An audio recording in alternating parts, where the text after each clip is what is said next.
Hello ladies and gentlemen, today we're talking about Anadvas Will Leave You Speechless 2.0. You open your eyes every morning to the sound of an alarm clock, the buzz of notifications, or maybe just the weight of expectations already pressing down before your feet touch the floor. The world is moving fast and it doesn't wait for anyone, so we fall into rhythm. Meetings, deadlines, metrics, social media obligations, we do what we're supposed to do. But at some point, often in the quiet between tasks or in the moments before sleep, the question creeps in: we are conditioned to operate under pressure from the moment we're old enough to follow instructions. Get the grades, win the game, land the job, get the promotion, keep moving, keep achieving, keep proving. But what we're rarely taught is how to pause, zoom out, and ask ourselves what it all means. We confuse momentum with meaning. We assume that because we're moving, we're making progress. But are we? Pressure tells you to perform. Purpose asks you to connect. There's a profound difference. One squeezes productivity out of you. The other pulls contribution from within you. Pressure says, do this because you have to. Purpose whispers, do this because it matters. When you're driven solely by pressure, success becomes hollow. You check the boxes, but you still feel empty. You accomplish, but you don't feel accomplished. You're exhausted, not fulfilled. That's the trap of a life built on external expectations. Pressure is always louder than purpose at first, but it's also fleeting. It screams in your face, but it never stays long enough to guide you. Purpose, on the other hand, doesn't scream, it anchors. Think about it. The people who endure the longest, the ones who seem immune to burnout, are not always the smartest or the most talented. They are the most connected to why they do what they do. Their fuel isn't applause or approval, it's alignment. When your work aligns with your values, it feeds you instead of draining you. That alignment doesn't remove the hard days, but it gives them meaning. It doesn't erase the struggle, but it gives the struggle a shape. You can't manufacture purpose. You uncover it, and you usually find it in the places you least expect, in the pain you've experienced, the causes you care about, or the change you wish existed in the world. Purpose is deeply personal, but it always extends beyond you. It connects what you do to something larger, something that leaves a ripple. Starting with purpose isn't just about your career. It's about how you show up in every room, in every relationship, in every season of life. Are you building a life that looks good on the outside but feels numb on the inside? Are you chasing opportunities that make sense on paper but feel misaligned with your soul? It's easy to get caught up in performance metrics and KPIs, to make decisions based on fear of falling behind. But when fear becomes the architect of your life, you don't build, you react. And reaction never leads to revolution. Purpose does. If you've ever said, I feel stuck, what you're likely experiencing is not a lack of motivation, but a lack of direction. Motivation gets you started, but purpose keeps you going. Without amount of external pressure can sustain you. The hustle becomes hollow, the victories short-lived. And eventually you burn out, not from doing too much, but from doing too little of what matters. The difference between pressure and purpose is not found in how hard you work, but in what you're working toward. Purpose creates resilience. It clarifies your priorities. It rewires your relationship with failure, because even when you fall, you know why you're getting back up. It doesn't promise ease, it promises significance. And significance will always outlast speed. Leadership isn't a title. It's not the corner office or the ability to give orders. Leadership is a decision. A choice to put others before yourself. It's not about being the loudest voice in the room, but the calmest presence in chaos. The best leaders are rarely the ones who seek to be in charge. They are the ones who take responsibility for the people in their care.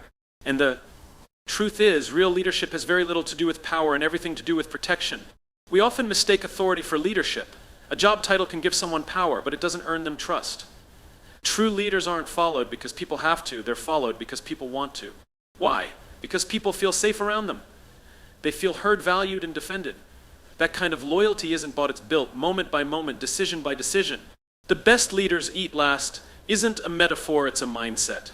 In any tribal culture, the elders, the leaders, always waited until everyone else had been fed before they took their share.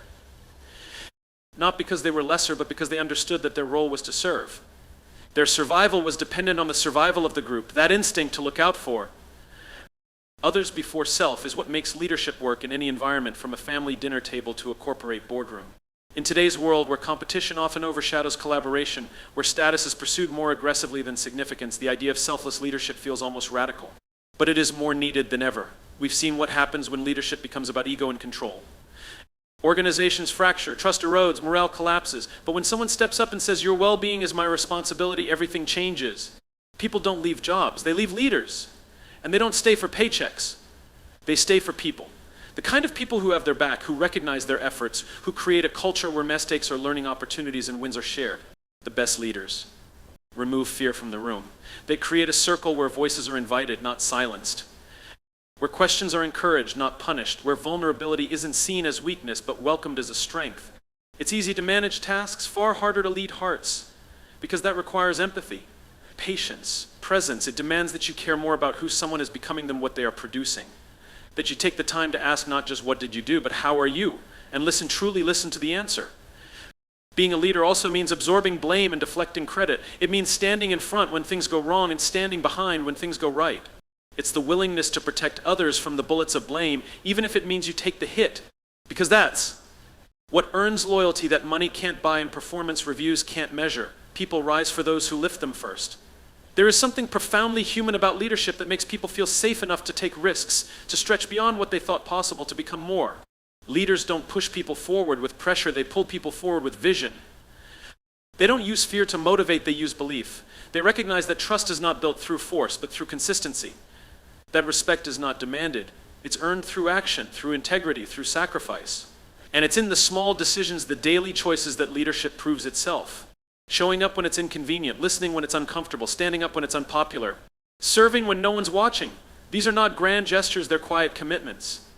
But they shape cultures, they build teams, and they transform lives. Leadership at its best isn't about climbing to the top of the mountain alone. It's about turning around and helping others up with you. The best leaders don't crave being first, they take joy in making sure no one is left behind. They understand that their success is measured not by how much they achieve, but by how many people thrive. Because of their presence, there's a silent trap that keeps more dreams buried than failure ever will. It's perfection. That nagging, whispering voice that tells you you're not ready yet. That your work isn't good enough. That you should wait until it's flawless before you show the world. So you hesitate, you tweak, you delay, and while you're busy trying to make it perfect, life keeps moving without you. Perfection is seductive. It disguises itself as excellence. It pretends to be a noble goal. But what it really does is paralyze you.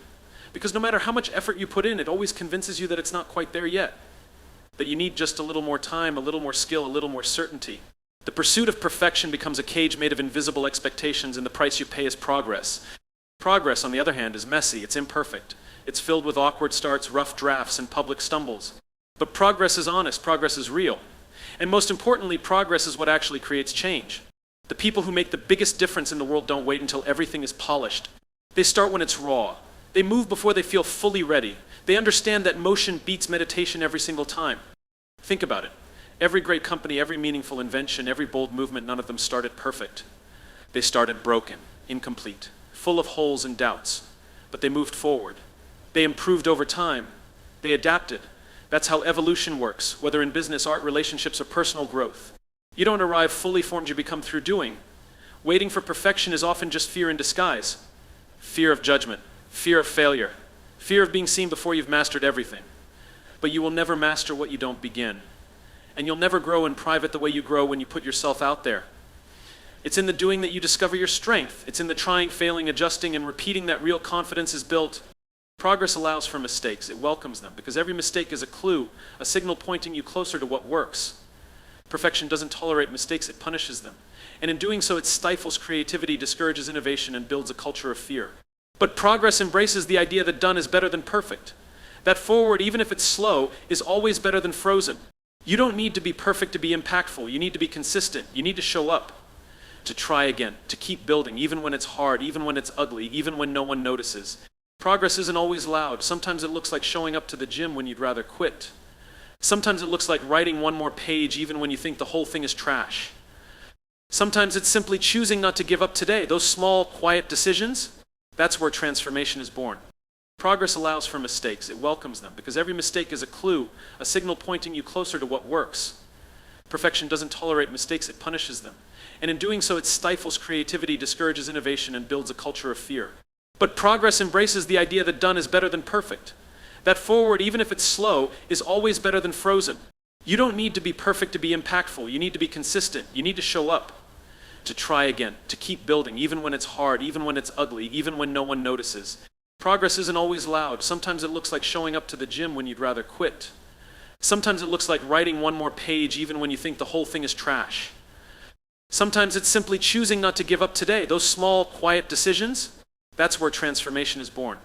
When you prioritize perfection, you measure yourself against an impossible standard, and that comparison drains your joy. But when you value progress, you begin to see the beauty in the process. You start to celebrate growth, not just outcomes. You begin to appreciate how far you've come instead of obsessing over how far you have left to go. And that shift in mindset is everything. It changes how you lead. It changes how you create. It changes how you relate to others and to yourself, because progress teaches grace. It teaches patience. It teaches humility. It allows you to learn in public and be human without shame. It opens the door to collaboration and feedback rather than closing it out of fear of being judged. Perfection isolates, progress invites, and the truth is nobody connects with your perfection anyway. They connect with your effort, your vulnerability, your resilience. They connect with your progress because it reminds them of their own journey. It makes your message real, your story relatable, and your growth inspiring failure. The word alone is enough to make most people flinch. It carries a weight, a stigma, a sense of shame that we're taught to avoid from an early age. We're conditioned to chase success and run from failure as if they're two opposing destinations on a map. But that belief couldn't be further from the truth. Failure isn't the opposite of success, it's where success begins. The stories of the most accomplished people in the world are not stories of seamless victories. They are stories of setbacks, of detours, of sleepless nights spent wrestling with uncertainty. Behind every polished win is a long list of stumbles that were hidden, denied, or downplayed. But the truth is, failure is not something to be buried. It's something to be studied. Because failure is a teacher that speaks in a language more powerful than praise. When you fail, something remarkable happens, clarity arrives. The illusion of perfection shatters, and what you're left with is raw, honest insight. You see what worked and what didn't. You identify the gaps. You're forced to confront the assumptions you made and the shortcuts you took. Failure removes the mask and shows you the reality. It doesn't flatter you, it forms you. Success is often built on a mountain of broken attempts. That product that finally went viral. It was version 17, not version 1. That athlete who just broke the record, they lost more times than they won in the beginning. That leader who commands global respect, they were overlooked, rejected, doubted more times than you'll ever know. But they didn't stop because they understood something most people don't. Failure is feedback. It's easy to romanticize success, to look at the highlight reels and believe it was always meant to be. But what you don't see are the closed doors, the awkward pitches, the failed launches, the sleepless nights filled with self-doubt. You don't see the moments they wanted to quit, but they didn't. They kept showing up, not in spite of failure, but because of it. They let it refine their focus, sharpen their resolve, and deepen their resilience. We tend to treat failure as the end of the road, but failure is never final, unless you let it be. The real danger isn't in falling, it's in refusing to rise again. Every time you fail and choose to continue, you build grit. And grit is the silent engine behind every breakthrough. It's not talent, it's not timing. It's the courage to fail, learn, and try again. In fact, failure is often the only route to mastery. You can't shortcut experience. You can't intellectualize your way to excellence. You have to live through the missteps. You have to go through the fire, because that's where the real lessons are. That's where you discover what you're made of. Not when things go right, but when everything falls apart and you still choose to move forward. And perhaps the most important thing about failure is that it humanizes you. It reminds you that you're not invincible. That growth is not linear, that progress is not always visible. It keeps you grounded, hungry, and humble. It softens your edges and deepens your empathy. Because once you've failed deeply, you start to lead differently. You listen more. You judge less. You connect more authentically. You begin to value the journey, not just the destination. Failure builds character. It forces you to ask hard questions and find honest answers.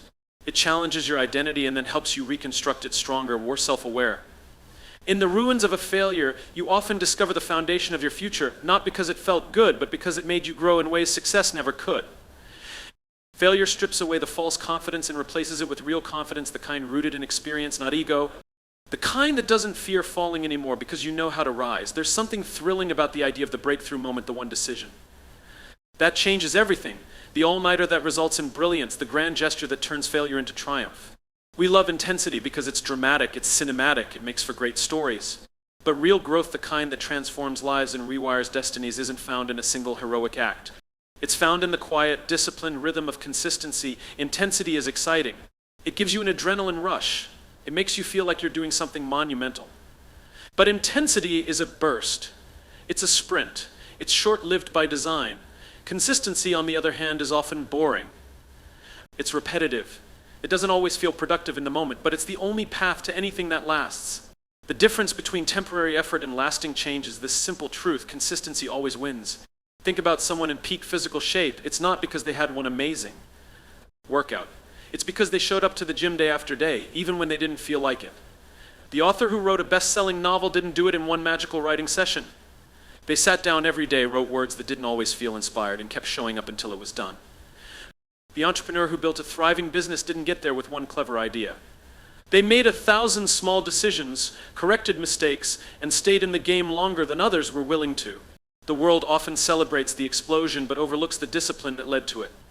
Everyone wants the results that consistency brings, but not everyone wants to commit to the habits that consistency requires. Because consistency demands patience. It doesn't offer immediate gratification. There are no fireworks, just repetition, just showing up, just doing. Workout. It's because they showed up to the gym day after day, even when they didn't feel like it. The author who wrote a best-selling novel didn't do it in one magical writing session. They sat down every day, wrote words that didn't always feel inspired, and kept showing up until it was done. The entrepreneur who built a thriving business didn't get there with one clever idea. They made 1,000 small decisions, corrected mistakes, and stayed in the game longer than others were willing to. The world often celebrates the explosion but overlooks the discipline that led to it. Everyone wants the results that consistency brings, but not everyone wants to commit to the habits that consistency requires. Because consistency demands patience. It doesn't offer immediate gratification. There are no fireworks, just repetition, just showing up. Just doing the work over and over and over again, even when the results aren't visible yet. But that's where the power lies, because while intensity fades, consistency compounds. Small actions repeated over time become unstoppable. One drop of water is nothing. But over time, consistent drops can carve through stone. That's the quiet force of discipline. That's how ordinary people build extraordinary lives, not through intensity, but through the refusal to quit. The trap of intensity is that it convinces you to wait until you feel motivated. But motivation is fleeting. Consistency doesn't care how you feel. It builds a system, not a mood. It creates momentum that no amount of inspiration alone can generate. And that's why it's so effective, because it doesn't rely on ideal conditions. It works in the chaos, in the fatigue, in the moments when you don't want to do anything at all. Consistency builds trust with. But that's where the power lies, because while intensity fades, consistency compounds. Small actions repeated over time become unstoppable. One drop of water is nothing. But over time, consistent drops can carve through stone. That's the quiet force of discipline. That's how ordinary people build extraordinary lives, not through intensity, but through the refusal to quit. The trap of intensity is that it convinces you to wait until you feel motivated. But motivation is fleeting. Consistency doesn't care how you feel. It builds a system, not a mood. It creates momentum that no amount of inspiration alone can generate. And that's why it's so effective, because it doesn't rely on ideal conditions. It works in the chaos and the fatigue and the moments when you don't want to do anything at all.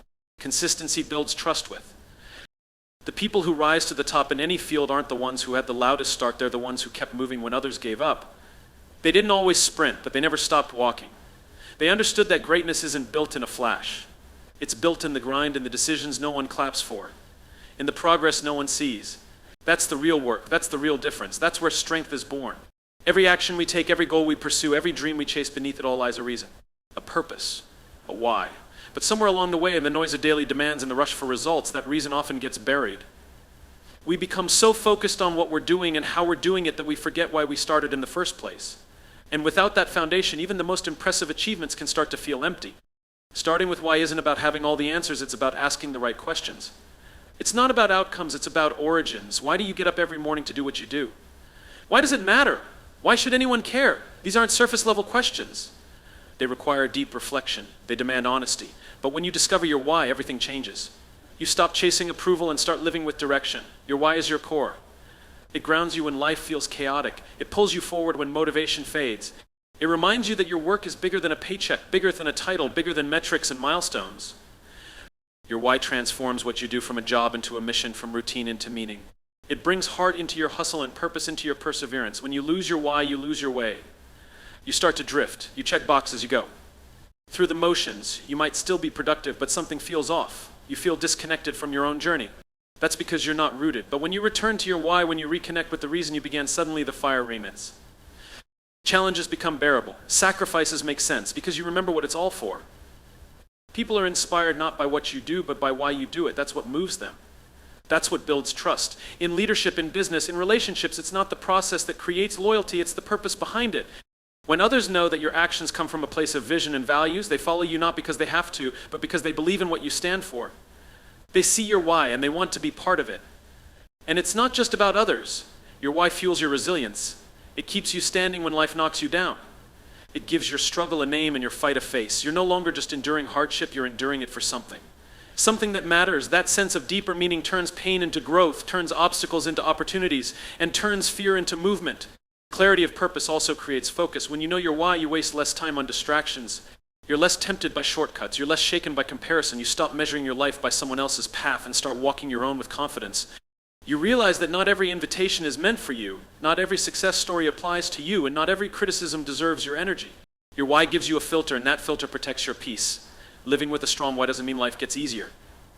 It means life gets clearer. You're still going to face resistance. You're still going to get tired, but now you know what you're fighting for. You know what's at stake, and that gives you the strength to persist, the courage to speak up, and the patience to grow. Purpose-driven people don't avoid difficulty, they outlast it, because purpose is stronger than pressure. Your why isn't a slogan or a mission statement, it's the heartbeat behind every decision you make. It's the reason you keep going when others stop. It's the difference between surviving and thriving, between existing and truly living. Your why doesn't have to impress anyone, it just has to be true. It has to mean something to you. Whether it's to protect your family, build something that matters, heal a wound, or spark change, it's yours. And the more deeply you know it, the more powerfully you'll show up in the world.